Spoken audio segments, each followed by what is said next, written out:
E eles disputavam o espaço. E dentro destes havia o Sinédrio, que era composto de 71 membros. 71 com o sumo sacerdote.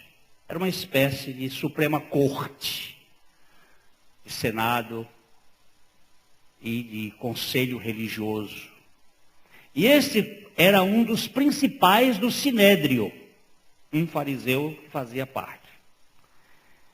Então, essa é uma turma muito importante. E aí no verso 2...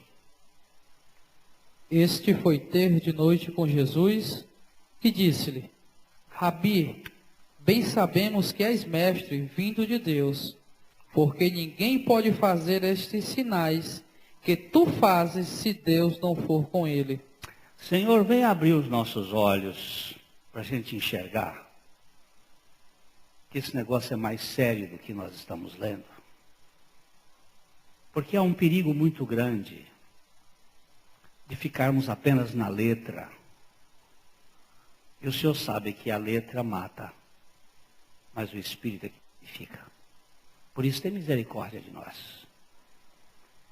Este homem foi de noite. Por que de noite? Para manter a sua imagem perante os outros, seus pares.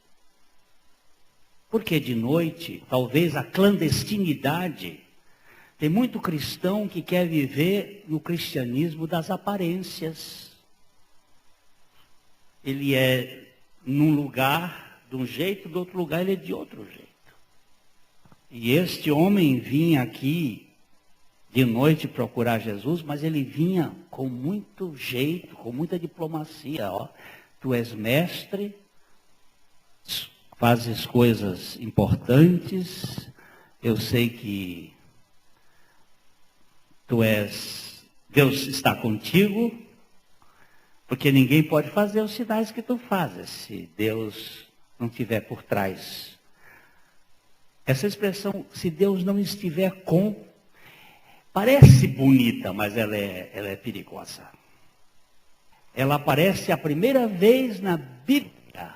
Ela aparece a primeira vez na Bíblia, no capítulo 4 de Gênesis, verso 1. Vamos lá.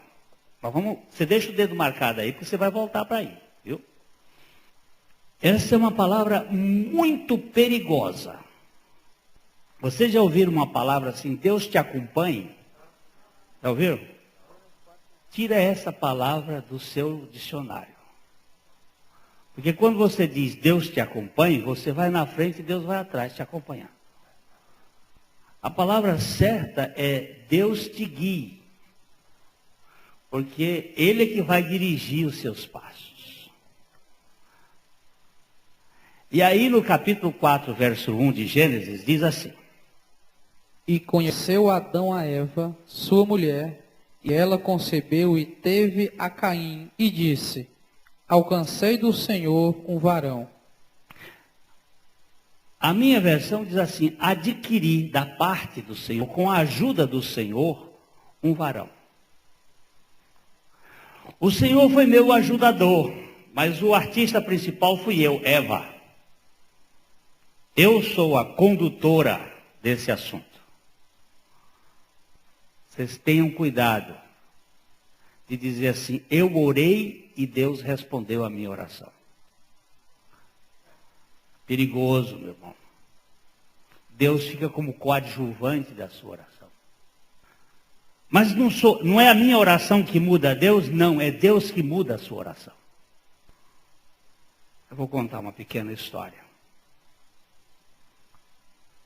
Há uma médica irlandesa que estava na África, numa região muito pobre. Muito pobre.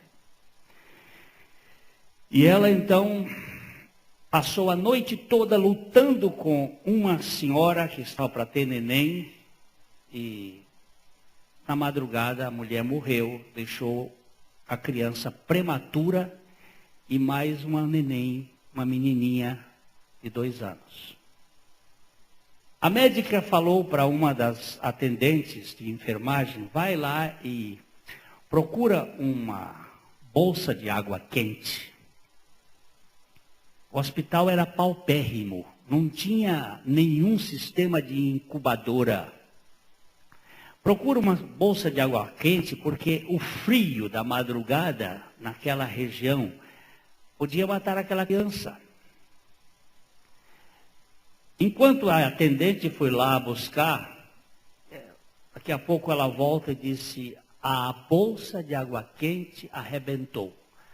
Por causa do calor, frio, aquilo arrebenta com facilidade, com desgaste. Ela disse: então acenda um fogo e você fica entre o fogo e a porta, para que o vento não venha para a criança. No outro dia de manhã, ela se reuniu com as crianças do orfanato e contou a história para as crianças, mais ou menos umas 40 ou 50 crianças. Ela contou a história a respeito dessa mulher que morreu e deixou uma menininha que chorava e não parava de chorar. E o bebê, recém-nascido, prematuro, deficiente. Então, ela disse que as crianças da África, lá no orfanato, costumavam orar. E Ruth, uma menina de 10 anos, fez uma oração bárbara. Uma oração assim que você não consegue nem entender. A oração dela foi a seguinte: Deus,